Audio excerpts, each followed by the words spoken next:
गांव के बाहर एक पुरानी हवेली खड़ी थी।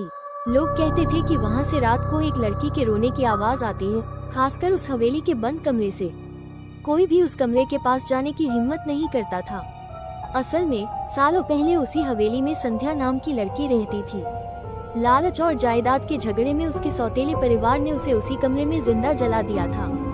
तभी से उसकी आत्मा वहीं कैद हो गई और हर रात दर्द से कराहती रही। एक रात राहुल नाम का लड़का जिज्ञासा में हवेली पहुंच गया। उसके दोस्तों ने रोका, मगर वो नहीं माना।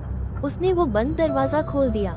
जैसे ही दरवाजा चरमराया, ठंडी हवा का झोंका आया और अंदर खून के धब्बे और टूटी फूटी चीजें दिखाई दी। तभी उसके पीछे से किसी के सिसकने की आवाज आई। राहुल ने धीरे धीरे पलटकर देखा तो सामने एक लड़की खड़ी थी। सफेद कपड़े, बिखरे बाल, जला हुआ चेहरा और लाल चमकती आंखें। वो चीखी, अब तुम भी यहीं हमेशा के लिए रहोगे।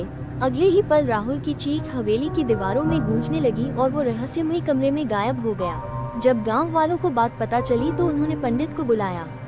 पंडित ने कहा कि संध्या की आत्मा इसलिए भटक रही है क्योंकि उसकी मौत की सच्चाई कभी सामने नहीं आई। उस कमरे में हवन किया गया और पूरे गांव के सामने संध्या की दर्दनाक कहानी बताई गई। आखिरी बार एक चीख हवेली में गूंजी, फिर हमेशा के लिए सन्नाटा छा गया। हवेली का कमरा पहली बार